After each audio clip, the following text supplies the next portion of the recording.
So the first area I have to check is voltage compatibility, because that'll determine the complexity of the power supply. So this guy here, it says it'll run between 8 and 14 volts DC, but everything on Les's circuit runs off 6 volts. So I'm running the lab power supply into this set at 8 volts, or just over 8 volts, and it continues to work just fine.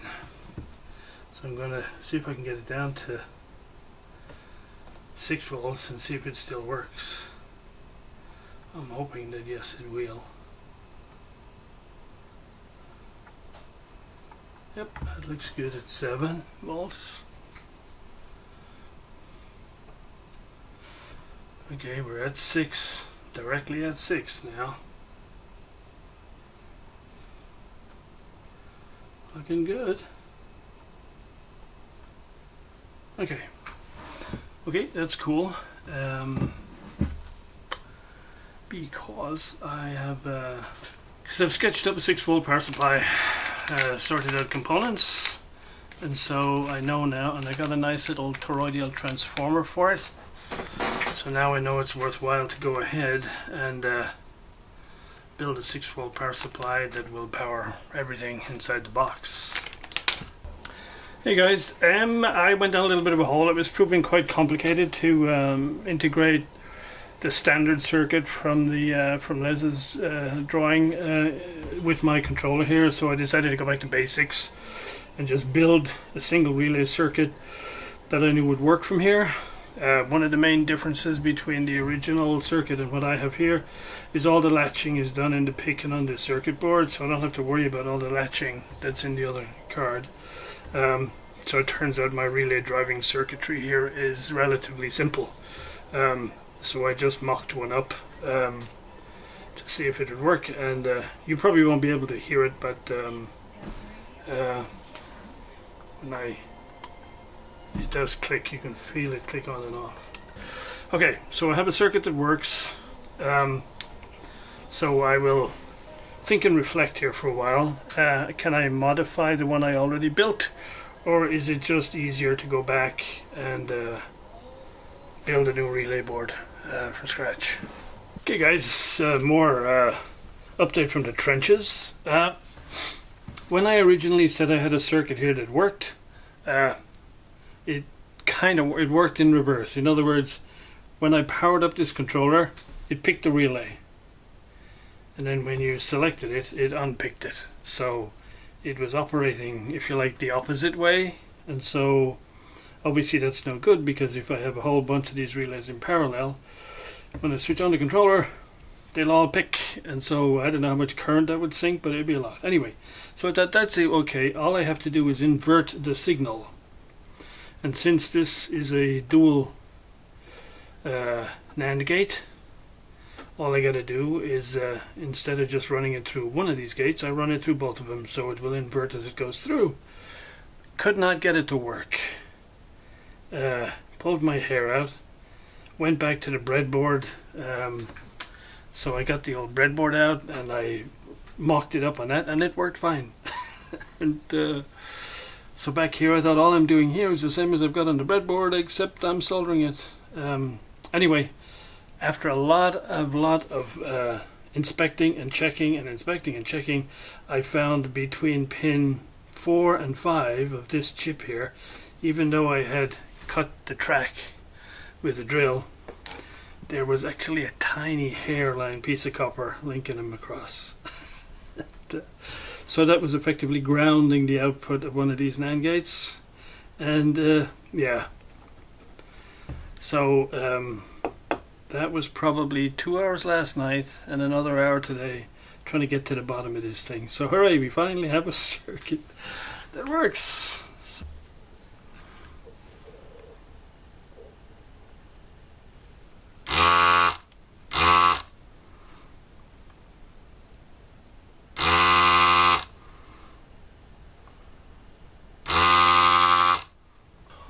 A little bit frustrating when I think of all the time I spent forming each of those links.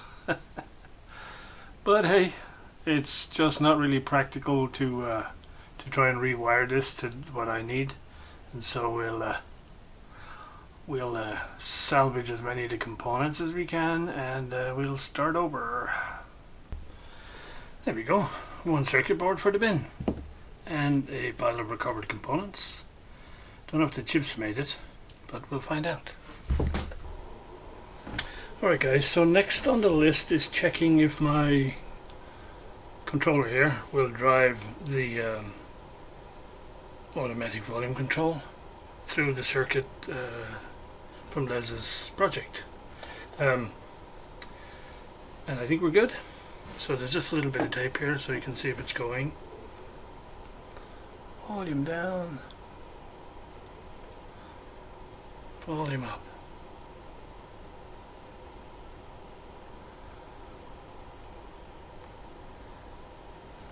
Okay, so we're good.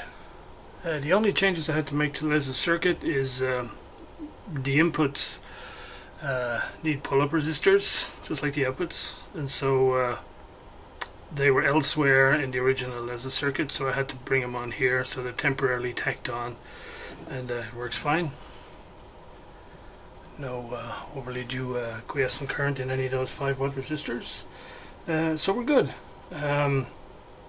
The only other thing I have to test is the VU meter, and I think that's going to be fairly straightforward. So I think I'll do that when everything else is in the case and working. Okay, so the next bit of work was to, these are the output relays for going to the amp or the headphone amp. And obviously, since I had to redo the drivers for the inputs, I have to redo the drivers for the outputs. I changed it a little bit in the sense that at the moment it just requires one input, and so if the input is selected, one output is selected. If this is not selected, then the other output is automatically selected. So the only downside to that is you have like an LED on when you select, but when it's off, there's no other LED to come on. So I have to do a little bit of thinking about how can I feed another LED so that when one goes on, the other one goes off, and vice versa.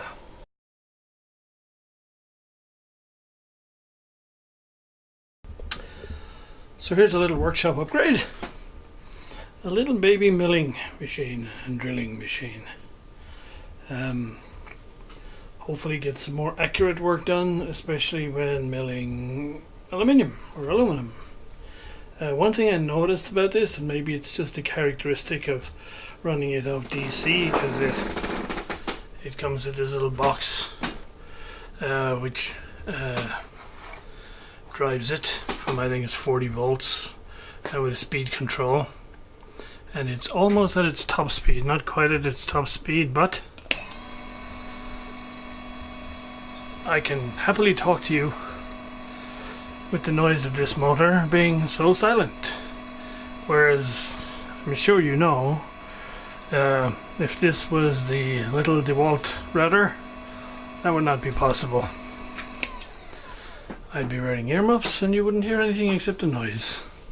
So yeah, this one is a interesting little gadget. So the bed moves obviously this way, and there are even kits you can get to replace this manual adjuster with stepper motors and, you know, the usual controller stuff. So that's for playing with further down the road. What else is happening? Well, yes, I got a chair to fix. Haven't had one of those for a while, but I think this one's fairly straightforward. So we'll get that done fairly soon. And here's another little project waiting to get done sometime in the not too distant future. So don't know if I'll video this or not, because this is the kit form, it's not the built version. So I will be playing away with the assembly instructions in due course. But there are gazillions of videos on this on the web, so I may not. I'll probably video it and then decide whether or not to upload down the line.